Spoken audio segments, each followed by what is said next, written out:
Curtain Network. Pique the Pickens!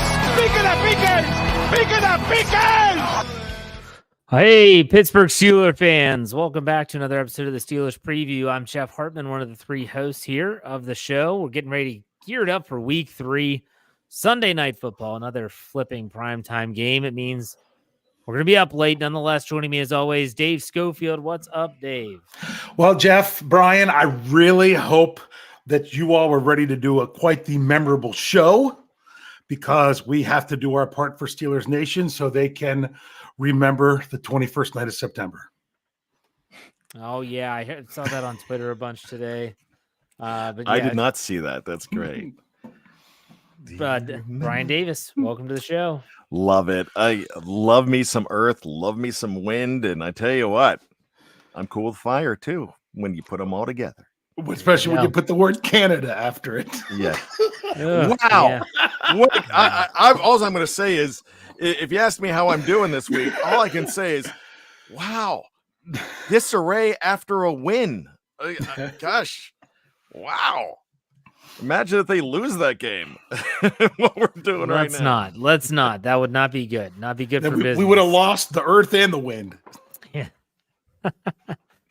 Nonetheless, this show is geared up to get you all, the listeners or viewers, ready to go for the upcoming game. And this is an interesting one. I listened to Dave Schofield's Stat Geek podcast this morning, Thursday morning, where he outlined there's a lot of similarities between these two teams.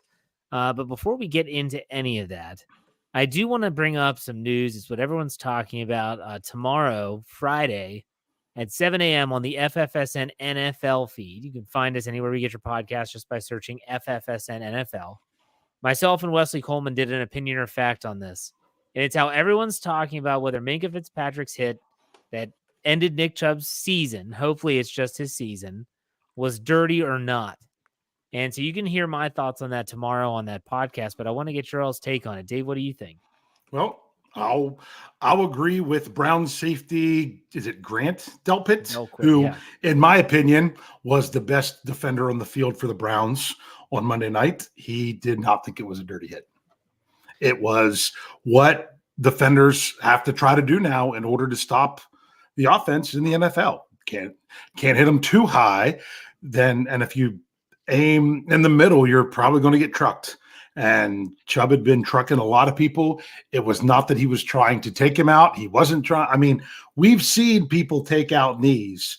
We've seen, I'm not saying in any recent time, but we've also had bounties and things like that. It was nothing like that. It was just, hey, trying to make a football play. And it just sucks that it happened. Bryan, what's your take? Kimo von Oelhoffen was definitely not a dirty player. Mm-hmm. But man, Bengals fans for the longest time thought he was. Ryan Shazier was not a dirty player. But Bengals fans after that playoff game thought he was, to the extent where they did not give him the treatment that their fans gave DeMar Hamlin. They did not give him the treatment that Pittsburgh fans gave Nick Chubb. And that was a situation when we were watching that and we were afraid for a man's life, so when we're watching it and, I still get rankled when I think about how classy Cincinnati fans were said to have been in January when that happened with the Buffalo game. And I think back to that.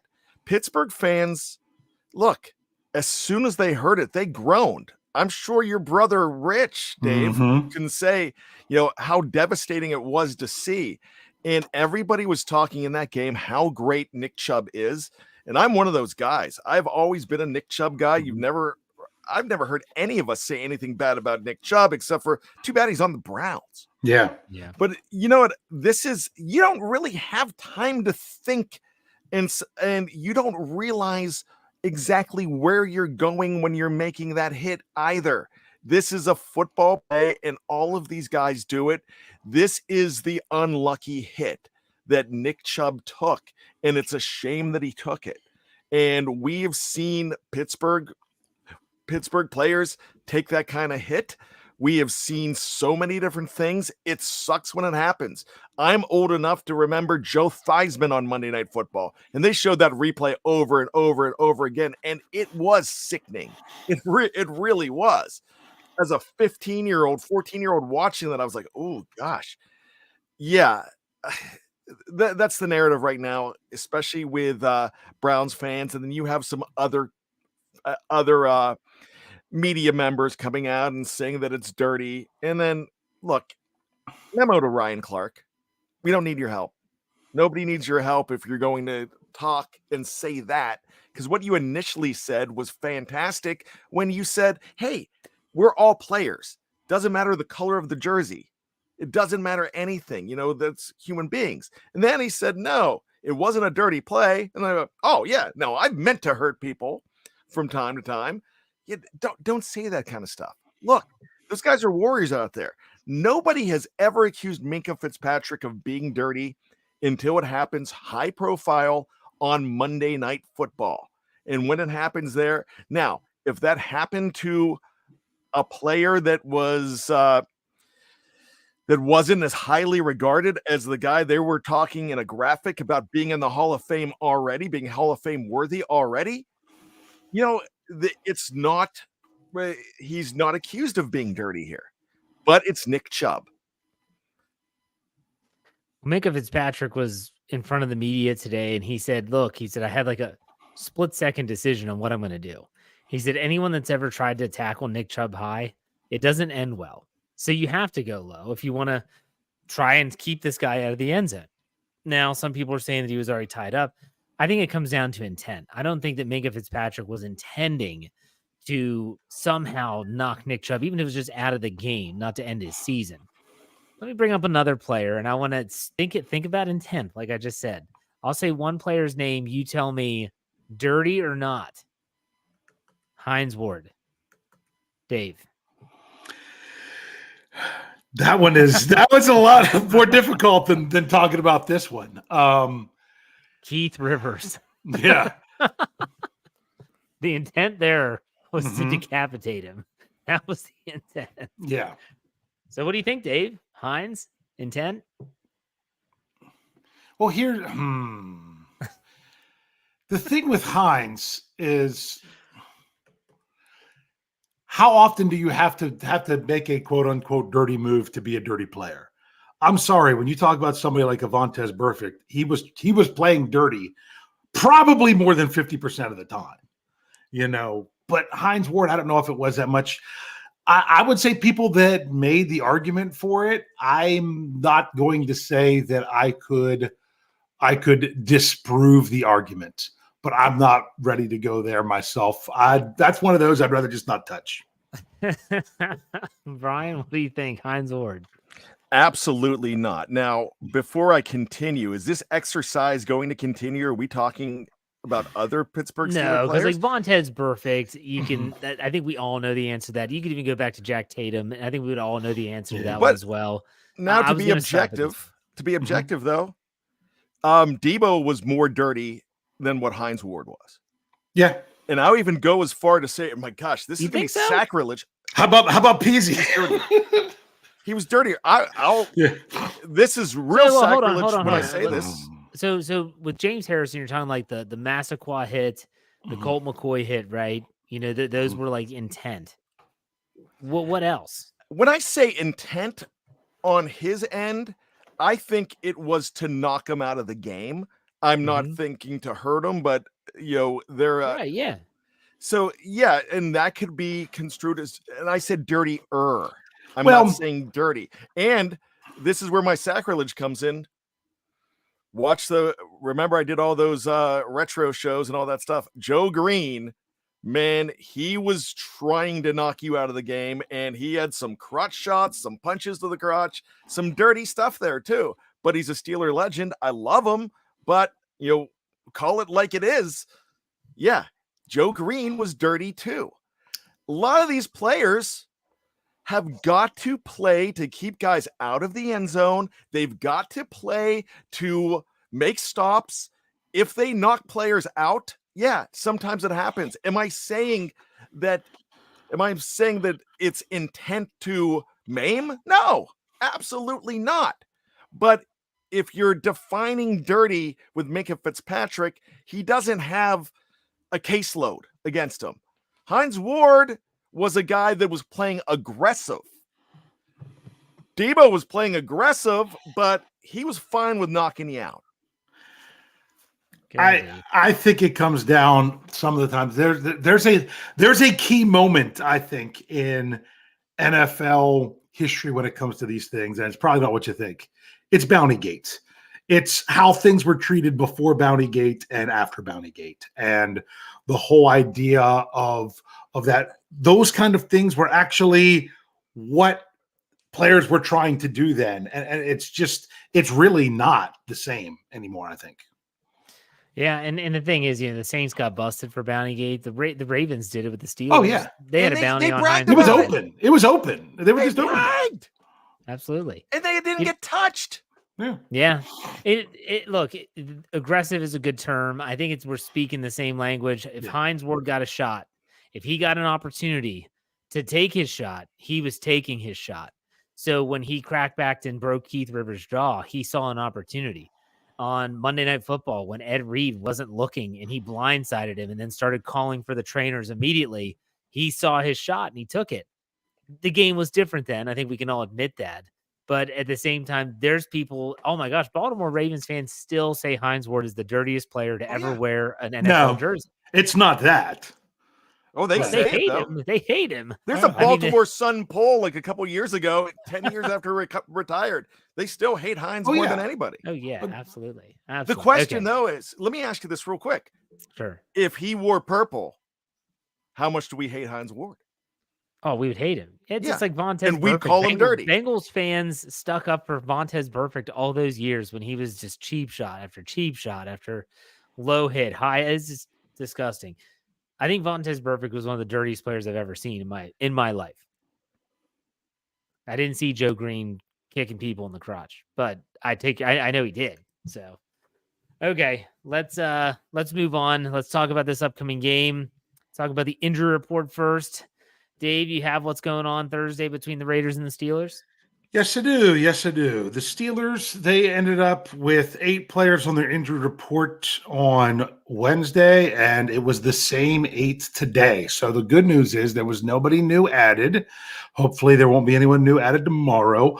All 8 yesterday did not practice.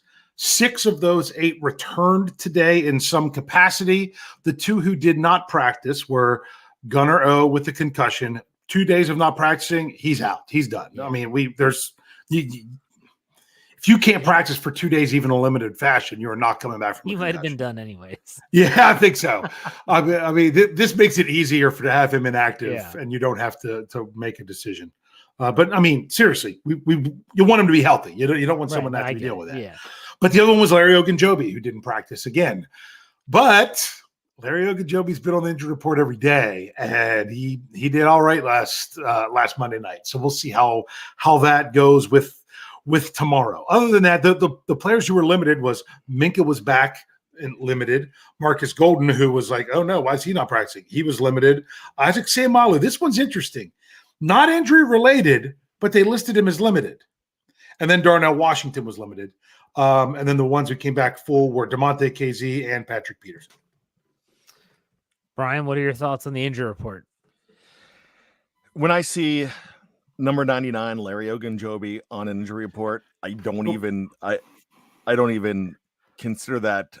No, wait, hold on, Dave, because you can't come in on my joke here. Okay. When I see him on the injury report, I don't even worry about it, because on July 4th, hey, is Larry coming to the picnic? Well, he's questionable. We don't know if he's coming to the picnic. He's on the 4th of July picnic injury list. That's going to be Larry Ogunjobi for the rest of his Steeler career. But what happens? The guy shows up. As far as everybody else, their bumps and bruises that we saw, the fact that Minkah Fitzpatrick says he's going to play, he says, I'm bruised, but I'm playing. That's pretty much what you're looking here. I mean, seeing other guys on there, you hope that they're okay. I don't know what it's going to look like on Friday. Dave, what do you want to say? Yeah, there was a change. The cut and paste component was the cut and paste component. So it wasn't my fault, but the Steelers did change to where Seumalo was full. So in other words, I read that on Let's Ride, and when you said he was limited, I was like, did I make a mistake? Because I read it. No, he was limited. I literally cut and pasted from the Steelers.com website. He was listed as limited, and he's in the group of players that were limited. Now he's full, but yeah. Cut and paste component. The cut and paste component, but at least I can give you that update because that was really curious. Why are you if your coach's decision, then you're going to be limited one day? Okay, so that does make more sense. Dave, what were your thoughts on the Steelers injury report? It's all right now. It's really more about Larry O. Unless one of these limited guys has a setback, I expect them to be limited or full tomorrow. I wouldn't be shocked if everyone who was limited is full tomorrow and not even given an injury status. I would not be shocked if Larry O was even limited or full and not have an injury status. But Gunnar O is going to be out. So well, hopefully everything is going in the right direction. But you never know. Bad things can happen in practice. We saw that today with the Dallas Cowboys. Yeah, that was a shame. Let's go ahead and talk about the Raiders real quick before we take a break. Oh, the Raiders injury report. I'm like, of course we're going to talk about the Raiders. That's what the preview is. All right. So when it comes to the Raiders, they had a lot of players bouncing back as well. Davante Adams wasn't even listed today on the report on Steelers.com. You know what? I better refresh the page because they changed stuff so much. It could have happened in the last couple of minutes. He wasn't listed on the report according to Steelers.com, but you've got cornerback Jacorian Bennett with a hamstring was limited for the second straight day. Linebacker Divine Diablo ribs was full after being limited the day before. Same with safety Marcus Epps with a quad. He was full after being limited the day before. Jacoby Myers was moved to being full going through the concussion protocol. Full on Thursday probably means he's going to be all right. Most likely. I mean, occasionally you can have something that goes crazy there, but that doesn't look to be like it's going to be the case. Defensive tackle Bilal Nichols with a hamstring and a hand was limited both days. Two sick players. Safety Chris Smith, the second illness, didn't practice Wednesday, was limited on Thursday. And defensive end Tyree Wilson didn't practice either day due to illness. Bryan, any thoughts on the Raiders injury report? Muted, Bryan. I was on another page. Excuse me. When I look at this entire thing, I think of Jacoby Myers, and it makes me nervous because that guy is a very good player. But you have some other guys like Jacorian Bennett and Divine Diablo. They're hitters on that defense. If those guys can't go, that kind of hurts that defense a whole heck of a lot. You know that Chandler Jones, he's not on the injury list, but he's on the reserve not playing list, and that dilutes this defense quite a bit. But knowing that a guy that's not on the injury list, but Davante Adams, who went out in that game, but he's back, he's fine in practice, knowing that he's healthy, and knowing that Jacoby Myers is probably going to be playing, there's a lot of firepower. And then when we talk more about this Raiders team, there's a guy that wasn't on the injury list, but a guy that was good in the past as a wide receiver that's going to be very dangerous alongside those other two. So with those guys healthy, the defensive backs have got to be on their horses. Dave, what are your thoughts? Anything? Yeah, I mean, if the guys that are concussed are going to be back to wide receivers, Bryan knows more about this Raiders team, especially getting ready to go out there and watch them and having to produce some podcasts about the Raiders. I think he's heard a thing or two about them within the last 5 months. So I will yield to his knowledge about the subject. True. It's very true. So, okay, here's what's going to happen. We're going to take a quick break, our first break. And when we come back, we'll be talking about keys to victory, and we'll get into the nuts and bolts of this game. We'll be right back. All right, Steeler fans, we're back. Thank you for hanging in. And let's talk about this game coming up Sunday Night Football. Dave, you had the numbers, and obviously for your stat geek, but there's some similarities between these two teams. When you look at this, Dave, offensively, how do you think the Steelers should approach attacking this Raiders defense? And what should I know it's easy for us to say, well, just try to move the ball because they sucked the last 2 weeks. But if we're trying to put together a plan, what is it? Honestly, to me, the Steelers offense is dealing with so many struggles. I don't think it's even about the nameless gray faces. I think they really have to focus on doing things. You've got to get your own stuff right before you can worry about what the other guy's doing. And yeah, I know part of the problem is they're not anticipating what the other guy's doing. I don't know that there's anything in particular that they should that they should go into this with a huge game plan to attack, other than to just go in and see if they can get a mix of what they're doing, be able to run it, be able to pass it, various things like that. And most importantly, get some friggin' push off the line of scrimmage. That's about all I can say. And I don't think that has as much to do with the team they're playing as it really does themselves. Yeah. What about you, Bryan? What's the offensive approach for the Steelers? See, they thought they had an identity, Jeff and Dave, but they don't. They don't know what their identity is being questioned, and it's not working. And, there's the fire candidate chance, which they don't hear, bull. There's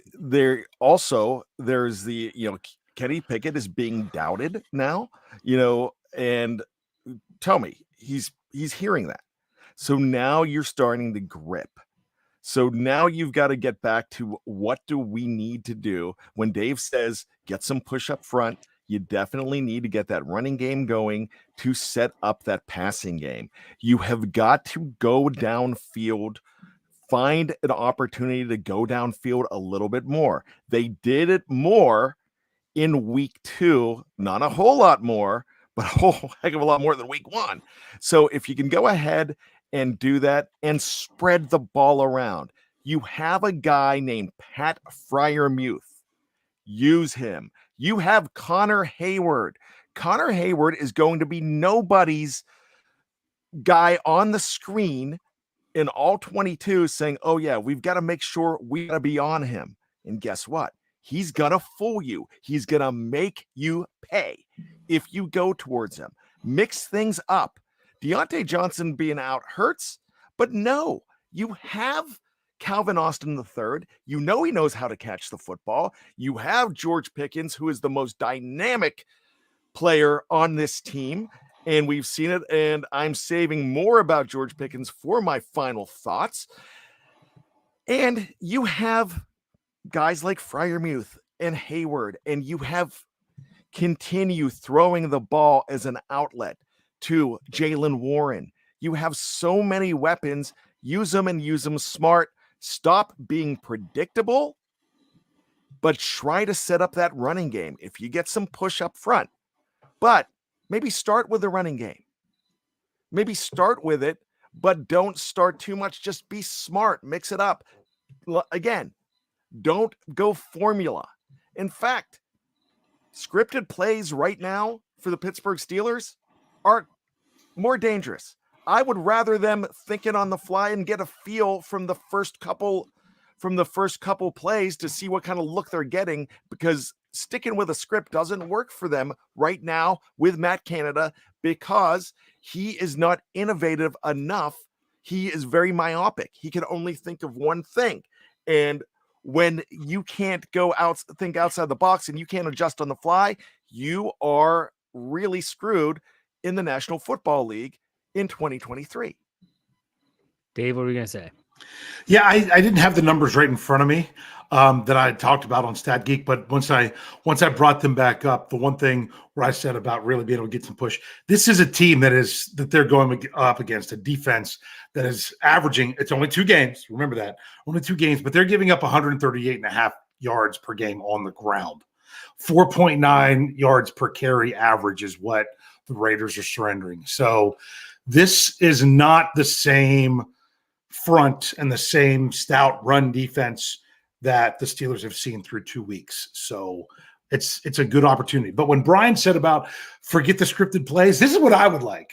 Let's say you script 20 plays, take those plays, cut them up into little strips, throw them into a hat. All right, here we go. First play, pull one out of the hat, because the order of what you do and stuff is so predictable. The best way to do it is to have it be completely random. Can't get any worse, right? Yeah. I mean, at this point, and there's a if it's 3rd and 8, don't call a quarterback sneak. Right. But I don't think that's a scripted play anyway. Hope not. I mean, you never know. There are some plays circulating Twitter, like just some random gifts that just obviously go in a loop, and the people are just saying, watch a different player on every time you watch this play, and you will see. Someone in the live chat said, literally, is like there's a lack of attention to detail. Mm-hmm. You see so many missed assignments, missed blocks, and it wasn't as if the defender made this unbelievable swim move or something like that, and they whiffed because of that. It's atrocious. And Najee Harris somehow, some way, actually gained a yard on the play. And then there was one play where Pat Freiermuth is supposed to seal the edge, and I guess he goes to cut the defender. It looks like he just falls over, and the guy just runs right around him and ends up chasing down the back from the backside and makes a tackle for loss. Some of these little things, like it's easy for us to say, like you got to establish the run. Yeah, you have to. You also have to try and block a little bit better up front for the running backs. It's not, and yes, and then you get talking about how they load the box and there's more defenders than there are, people to block and all that good stuff. And yes, it's a mess. It is a mess right now. But the Steelers have to have some type of identity. They have none right now. Bryan mentioned that. I agree 100%. Let's go to the side of the football we actually enjoy talking about right now, and that's defense. When you talk about the defense going up against Jacoby Myers, Devontae Adams, Dave, what are you going to do here? How are you going to try and deal with all that and Josh Jacobs? Don't give a quarterback time to throw. That's your strength. Okay. Just get after him. Go get him. Make them have to keep eligibles in to help, because then that's less eligibles running around for passes in the secondary, which then makes the ones that are out there easier to cover. Interesting fact. I had Hondo Carpenter on my Let's Ride podcast for tomorrow, Friday. You can all check that out on our audio side. And I didn't know this. The Raiders have not given up a sack yet this season. They have not. They've not surrendered a single sack. So that's interesting. Bryan, what about you? What do you think? Raiders Nation right now, they are very similar to Steeler fans. They were completely demoralized after last week's game, that 38-10 loss to Buffalo, but also they knew that they escaped against Denver. They knew that Denver kind of screwed up in that game as well, and Denver did not play smart, and they kind of got out of the Mile High City with a win, but they had a little bit of luck on their side there. So right now, after that loss, coming fresh off that loss, they kind of feel like I said, demoralized. They kind of feel like, here we go again, and this isn't good. And they're pointing at a lot of things right now. The Josh McDaniels watch for their fans are on. So it's the same as what you're seeing here. Fire Tomlin, fire Canada. You're seeing right now, fire McDaniels. And that's one of those things. So it's very similar what's going on there. But when I think of the offense, it's kind of a tough one to stop. Jimmy Garoppolo is one of those guys that he's just steady. And he does not have to be flashy or do anything, but he could hurt you. We saw how they did against him 3 years ago or 4 years ago now, when that it was Minka Fitzpatrick's first game. So I guess it was 2019, 4 years ago. And they actually played very well against a very good 49ers offense there. This is another really good offense. Josh Jacobs is one of the better players in the league. Is he Nick Chubb? No, but he was the leading rusher last year. He's very solid. You've got to pay attention to that guy. And of course, we already talked about how dangerous Devontae Adams can be, how dangerous Jacoby Myers can be. But there's a guy that's only had a couple targets that scares the bejeebers out of me, and it's Hunter Renfrow. They are kind of down on Hunter Renfrow right now on why does he only have 2 targets? Why are you hardly throwing to this guy? What's wrong? This is the kind of game that frightens me because this is where a guy comes alive. Those kind of smaller players against the Steelers defense have done a whole lot better over the years than your big guys. So in a way, I'm kind of more worried about a Hunter Renfrow or a Jacoby Myers than I am Devontae Adams, because they seem to play against those bigger guys a whole lot better and let those little guys victimize them.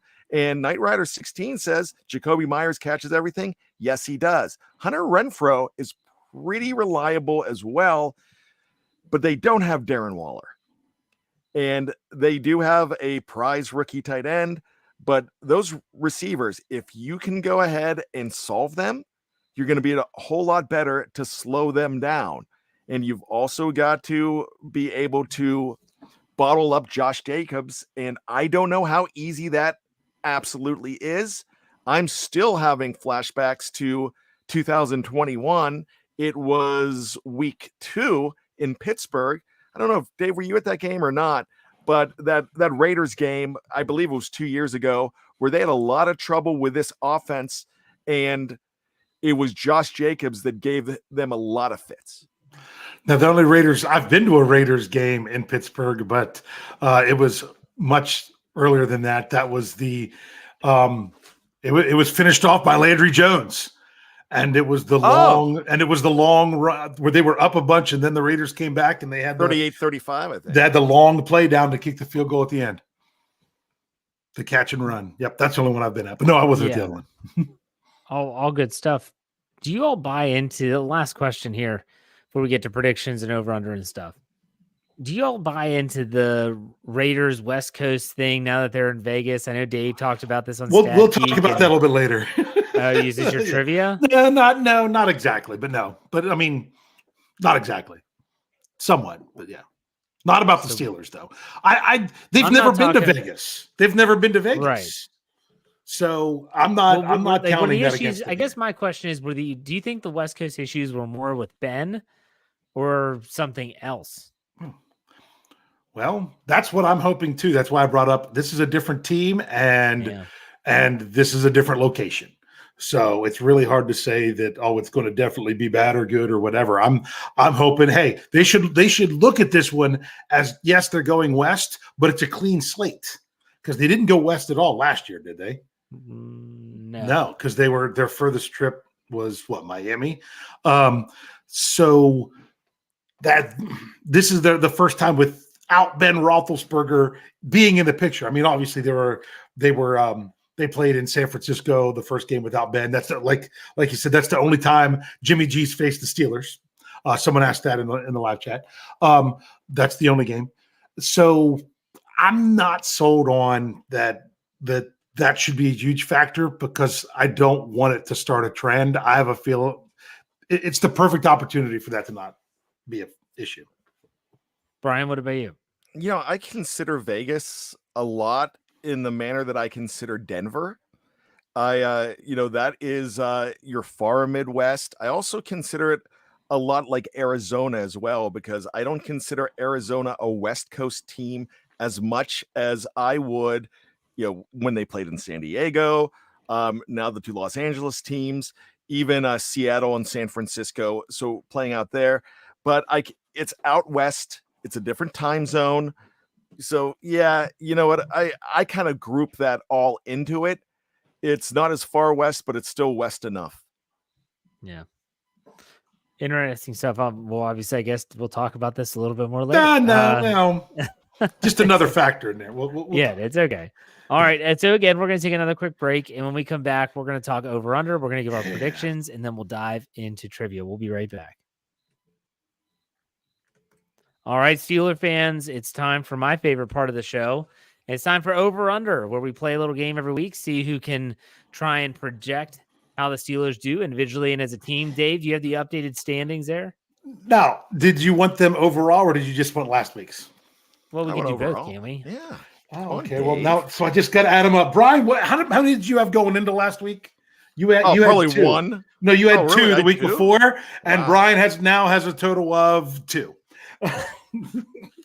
Jeff, you were at 3. You now have a grand total of 4. Yeah. I was at 2, and I now have a grand total of 6. I got 4 out of the 5 right. You got, Dave, I hate to see what your prediction's going to be with all these terrible over-unders. The only one I missed was the one we all had the same, and that was George Pickens under 65.5. Yeah. But because, I had TJ Watt under on 2.5 sacks. I had Kenny Pickett still never thrown 2 touchdown passes. So I had that under. You guys had the overs. And Calvin Austin only had 1 reception. So that was the other one. And then the takeaways, the Steelers, Jeff and I, we had that one right, that the Steelers, they went a little bit over the 1.5. So which was really, really nice. So that was the results from last week. All right, y'all ready? We're going to do 5 again this week. All right, I got to find a new spot. We're going to start with the individual players, and then we'll bleed our way into the team stuff. So individual players, Kenny Pickett, total passing yards. I've got the over-under set at 205. Brian, we'll start with you this week. Okay. Every time I give Kenny the benefit of the doubt, it doesn't go well, but yeah, over. Dave? 205 is a pretty good. He was over that last week, wasn't it?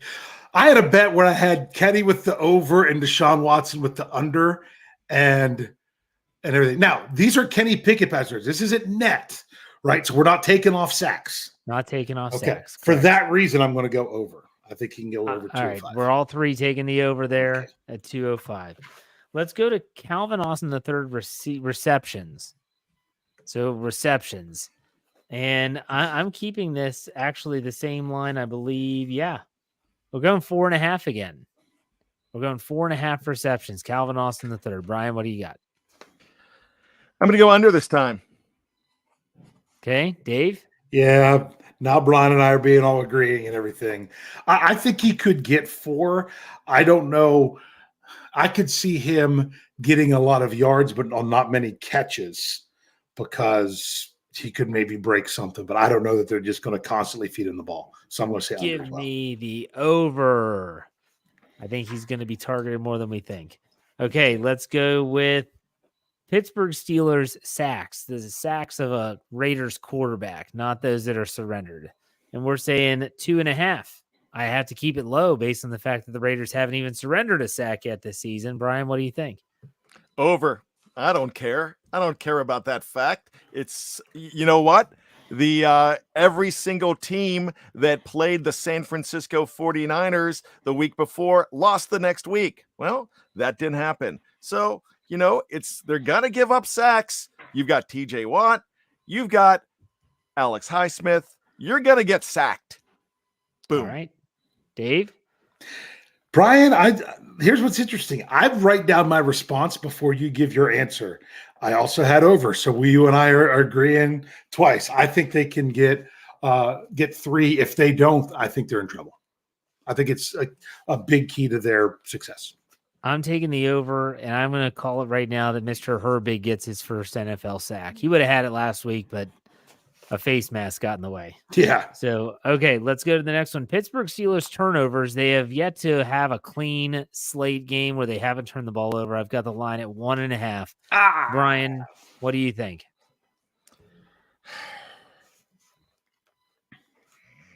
I am going to go with the over. No. Dave. Yeah, I was hoping I would be the opposite of Brian this time. I'm going to go a little bit more optimistic of them. For some reason, I feel like on the road, you could even see a little bit more caution. They might try to be a little more cautious because turnovers are bad at home. They're even worse on the road. So I'm going to go under. I, too, am going under. I think that if anything, we're going to see the Steelers revert back to their shell offensively like they did in the second half last year and just say, look, don't F it up. And so we might see a lot of that type of play. So I'm going to take the under. And the last one, the Steelers have been taking the ball away at a very nice clip, coming off of 4 against the Browns on Monday night. I have this tempered a little bit. 1.5 Steelers takeaways. 1.5, Brian, over under. Yeah, I could see 2. Over. Okay. Dave? Just like that. 1.5, just like last week. I'm going over again. I will take over as well. I think this is a good trend that has started for the Steelers, and I think we'll take the over there. All right. We agreed on 3 of the 5, all 3 of us, and all of them were in the over. That's good. Well, I hope. Hopefully. Yeah. Now, all right. Hey, it's only good if we're right. Correct? That's true. That is correct. Okay, now we here at the Steel Curtain Network and several other people at Fans First Sports Network are sponsored by MyBookie. And the current line on MyBookie has the Steelers getting 2.5 points. They've been underdogs in every single game this year. It's the first road trip. So the Steelers are getting 2.5 on the road. And the over-under is set at 43 points. It is prediction time, gentlemen. Dave, I'm going to let you go first. And what is your prediction? How do you see this? I get to go first. Okay. So hold on. So it was the Steelers are 2.5. They're plus 2.5. Steelers plus 2.5 over under 43. Even. 43.430, right? Yep. Oh, so there could be the push. Well, here's what I'm thinking. Still don't have a lot of faith in this offense. Offense scored technically 12 points last week because they went for 2 and didn't get it, or else it would have been the 13. I think the Steelers are going to put up maybe they'll get that extra point this week. But I think they're going to get another non-traditional score. This time I think it might come in the punt game with the return there. So I'm not, because I don't know that I trust the offense to score more than 13 points. But for some reason, I just don't know why I have the Steelers 20-16. So that would be the under. Okay. Brian, what about you? All right. So we are going to go back into the bad files here, and we're going to go back to the year 2005 when one Brian Anthony Davis spent way too much money on a ticket to go see the Pittsburgh Steelers on Monday Night Football in San Diego. This was the famous Debo jumping over LaDainian Tomlinson game. This was a very exciting game where they won on a last-second field goal, being down 22-21. I'm going with that same score since I am going to be in stadium. I am going to be there, and I'm going to say 24-22. So let's take the over, and Chris Boswell gets it at the gun, just like Skippy Reed did all those years ago. Wasn't that the game that Ben got rolled up on, left the game? Very late in that game. Yeah. Didn't Schwarzenegger come out before that and give like a rousing "Go Chargers, go"? Yeah, and that is. I've told you the story about it was 75% Steeler fans. It was the first Monday Night Football game in 9 years because of like mudslides, canceled one a couple of years before. And this young lady, she was in the PR department, and I've watched this again. It's funny. They had a drill sergeant or somebody from the military going, "Are you ready?" Because it's Monday Night Football. And so she comes out and goes, "Okay, Sergeant Mike or soever is going to come out and he is going to say, 'Are you ready?' And you're going to wave your towels." And they gave us this little washcloth sponsored by Pepsi that said 100% chance of lightning. I still have that. And as soon as she said, "Wave your white towels," the Steeler Nation went crazy with a "Here we go Steeler" chant. Here we go. And she stuttered and said, "Come on, guys, we're in San Diego." And Steeler fans smell blood. And you know what they did? They got even louder. And she just walked away. And it was great. Yeah. So I didn't see Schwarzenegger because he was in the booth. So he really didn't say anything to the fans. But he was the governor at the time, also the governator, I guess. Mm-hmm. So, yeah, that was a big night there. And Skippy Reed got him in the end. Everybody went home sad that was wearing blue. That was a good game. I remember that game. So I think this is going to be a lower scoring game. And I had my prediction already recorded for Let's Ride tomorrow morning. So Dave's didn't get me at all. I think it's going to be a little bit more traditional. I see this as an under game. I think the Steelers find a way to win. I actually have gone back and I've thought about the game, watched a little bit of the Monday night game. And while it was tough to watch, there were some signs of life. Like here or there are some signs of life. There's a little blip on the EKG, like, oh my gosh, we have a pulse. And if they could just keep trending in the right direction, then maybe there's hope. But I think they score 20 points. I think the Steelers win 20-17. And they have real close. Yeah, real close. So 20-17 is my final score. They win their second game. They stack wins, and then they get ready for a road trip to Houston in week 4. So we all three have them winning this week. Last week, I was the only one to pick the Steelers. We'll see how it goes. Still don't have a lot of confidence in the offense, but no, of course not. But honestly, rightfully so. Rightfully so. I go into more in-depth analysis on my prediction on Let's Ride, and I talk about how I think there's going to be some defensive takeaways that set up the Steelers' offense for success. Yeah. I'm not saying they score points like they did on Monday night. I don't know. For some reason, I'm feeling like a punt return is going to do something. Maybe. I don't know why. Yeah, I don't know. That's my bold. That's not really that bold. Sure, it is. They haven't had a punt return for a touchdown since 2019. Yeah, that's a bold prediction. So okay, trivia wise, Bryan, do you have one? Absolutely, I do, and it is a bizarre one. But, so I did this last week, and I'm going to do it again this week, and it's a lot less. But my trivia question last week was, hey, Browns and Steeler quarterbacks that they threw the ball for both teams. No Jake Shiner this week, Jeff. It's a spoiler. And it's really interesting because Jeff usually, he's in his head right now, he's saying, look, I'm out because, it's too long ago. You're going to bring up like a guy that I've never heard of. Actually, this has happened in the 2000s. So I am bringing up 3 guys here. And I believe this to be correct. 3 players in the 2000s that have played for both or have been on rosters for both the Raiders and the Steelers, black and silver, black and gold. Who are those 3? Quarterbacks, correct? Bruce quarterbacks. Quarterbacks, yes. Okay. Landry Jones. Yes. Because he was there with AB, right? This last one, actually, I'm going to give you a hint, and the hint's not very good, but the hint was he's never been in your kitchen. Oh, sorry. He has never been in my kitchen, but I would love to have him in my kitchen. But he has something to do with Steelers lore and one of the Raiders' minority owners.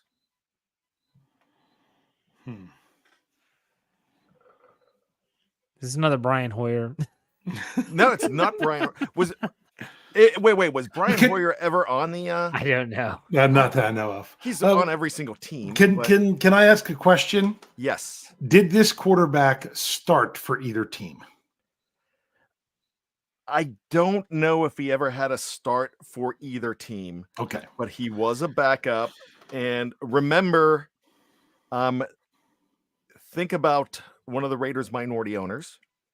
And think about the fact that this guy was drafted before and instead of him. Oh, you're talking Tom. Oh, then it's got to be T. Martin. It is T. Did he play for the Raiders? Yes. Yeah, I didn't know that until I looked this up. I didn't know that either. But no, yeah, when you said I forgot about Tom Brady. Technically, that sale hasn't gone through yet, right? Not official now. But yeah, I forgot about that because the Steelers with Colbert drafted T. Martin ahead of Tom Brady. That was a good hint, Brian. Actually. All right, there you go. That's my triv. Dave, what's your triv?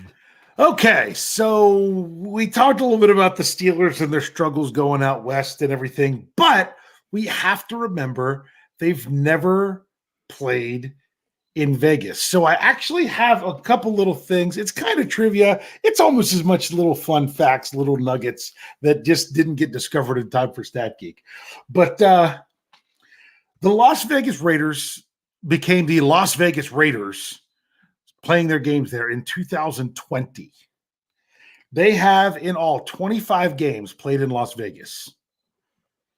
out of those 25 games, how many wins do they have? Can you say that again, Dave, please? Since 2000, when Raiders moved to Vegas, they have now played 25 games in Las Vegas in that stadium. Okay. How many wins do the Raiders have in Allegiant Stadium in Las Vegas of those 25 games? I'm going to say 11. I'm going to go ahead and I'm going to up and I'm going to go 13. I almost just cut you off and say, yeah, you don't need to. Jeff won the $100. He hit it right on. Wow. They are 11-14. They are 11-14. Now, in that same time period, they're 14-14 on the road. That's including playoffs. So the Raiders don't even play as well in Vegas as they do other places, which is interesting. But when I looked that up, I also found another thing that was interesting. They have 25%, about 25. 6 of the 25 games, almost 25% in that stadium have gone to overtime. The Raiders are 3-3 in overtime. And I'm like, that's real. I think that's kind of high. How many games at Heinz Field do you think Heinz Field / Acrisure Stadium has ever gone to overtime? Since 2001 when it opened. Well, I will tell you this. I have been at both ties. The Atlanta Falcons in 2002 and in 2021. You were at the Browns game? Oh no, wait. The Brown that was in Cleveland, wasn't it? Then there was the Lions tie too. That was the Lions tie. Yeah, I was sitting in my seats. Yeah, I was at the Lions and I was at the Falcons in 2002. Yeah. So I was at two. I've been at two ties. Yeah. So this wasn't ties. This is how many overtimes. Well, yeah, they have to go to overtime. Overtimes. Yeah. So I'm gonna guess 9. I was going to go 8 before Jeff said 9. I don't think there's been that many. There's been a lot of games there. It's actually 13, which still isn't very much. That's 6.7%. But just to put that in perspective, I looked up how many overtime games there have been, regular season, postseason, since 2000, since the Raiders moved to Vegas. And that's been 56 out of 870. So that's only 6.4%. So don't be shocked if it's an overtime game on Sunday night, because that kind of seems to be a trend going on in Vegas. Okay. Hey, 2017 Boswell nails a field goal to win it. There you go. I'll take it. Okay, let's go with final thoughts. Bryan, go ahead. All right. So something that has been, this is my new word, by the way, rankling me. And so I'm rankled. And we have heard so many negative things coming out this week. But one of the stupidest things that I have heard in the longest time coming out of Pittsburgh media or speculation or social media, I don't know what it is, but it's that the Steelers are intentionally not targeting George Pickens to keep his price down so they don't lose him in free agency. If you haven't heard that, I have read that a few times, and I think it is the stupidest thing I have ever heard. Absolutely ridiculous. Now, I will say this to anybody. He had 10 targets. 10 targets against the Cleveland Browns. Now, how many did he pull down? Was it 3? Was it 5? I can't remember. 4? But there were 10 targets in that game. So with that being said, oh yes, it was Florio that said that. I was going to say, what idiot said that? But it was Florio. And so for me, are you even paying attention? So that's not keeping targets down. No, they want to get the ball to him. They're trying to get the ball to them. They are not able to get the ball to him right now. But that is this, like I said, bizarre. I lose respect for you when I hear something like that. The last thing I'm going to say is, yes, we talked about it the other day. I am going to the game. I will be there at Allegiant Stadium, and it'll be 5 o'clock there when at time. So I am going to, I have no plans, but just to, if there's Steel Curtain Network fans, Steeler Nation, I want to hang out with you. So if you're there, let me know. My Twitter handle is up on the screen again. I will go ahead. I'm going to do my best to do a little check-in on YouTube as well. So I'll try to do some stuff like that. But I would absolutely love to see anybody that bleeds black and gold and hang out with y'all. It is going to be just a once-in-a-lifetime thing for me. And you guys make this possible for all of us, the three of us on here. And I would just love a high five, a fist bump, and just say hello to anybody that is a part of our Steel Curtain Network family. And it's all of you in the live chat, all of you driving in your cars right now. I think a lot of people are planning on going to this game. There's going to be a lot of black and gold. Please look me up. You wearing black and gold? I will be wearing black and gold now. All right. All right. Dave, final thoughts. Go ahead. Well, Bryan, listen to that. Come on. You got to realize you can't really trust any take like that coming out of someone that came from Wheeling. So just oh, no. Because isn't Florio from Wheeling? Is that what it is? Well, yeah, he was there for a time. He's more Clarksburg. Oh, okay. Sorry. I used to live in Clarksburg. Wait a second. He did go to Wheeling Central Catholic, which is okay. So, all right. Just had to put that out there. Sorry about that, Jeff. But anyway. Well, when Big Bro Sco and I talked about this game way back when the schedule came out, remember, we take the approach of what would be a great game to go to as a Steelers fan. This one, or I think it was Seattle, might have been the other one, were the two main road games. To me, I thought this was the road game to go to out of all road games. I mean, my goodness, go to Vegas.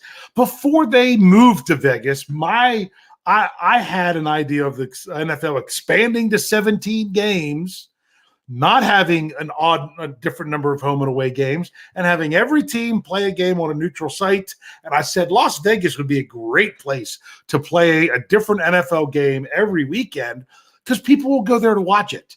So, but instead they just put a team there and that. But that's what's going to happen. People are going to go there to watch it. I expect to see a lot more gold than silver. Maybe not more, but a lot. I really do. But the Steelers offense, they've got to be taking steps forward. We can't just sit back and see the same old la-di-da, this is awful. Now, you could put that on, could Kenny Pickett be more accurate? Yes, he could. Could the offensive scheme and play calling be better? Yes, it could. But for me this week, what I want to see the Steelers take a step is I want to see this offensive line start coming together and do something against their opponent that maybe yes, you've got Crosby on the team, but this is not the Browns defensive front. This is not the 49ers defensive front. This is a time where the offensive line needs to start taking a step forward in the right direction. I don't expect them to be perfect, but come on, make that leap. That'll give the offense a chance to do some more. That's what I want to see. Sunday night, let's get it done. Couldn't have said it better myself. Good job, gentlemen. We'll be back next week for another Steelers preview. Bryan, will you be back with us or no? I can't remember. I will not, but I could always I'm a game time decision. Let's put it that way. Okay. But I would think at this point, no. Okay. You'll definitely see Dave and myself on the post-game show. You might see a little impromptu pop in from Bryan on the road at the stadium, which will be pretty cool. So you'll hear from him. But make sure you check us out on all our audio platform, not just our shows that are simulcast on Facebook, Twitter, and YouTube, but also like Dave Schofield's Stat Geek, My Let's Ride, Bryan's Bad Language. Check them all out wherever you get your podcast by searching Steel Curtain Network or just Steelers. Good show, gentlemen. As always, take it easy. Dave, why don't you send us out? Hey. See you next week.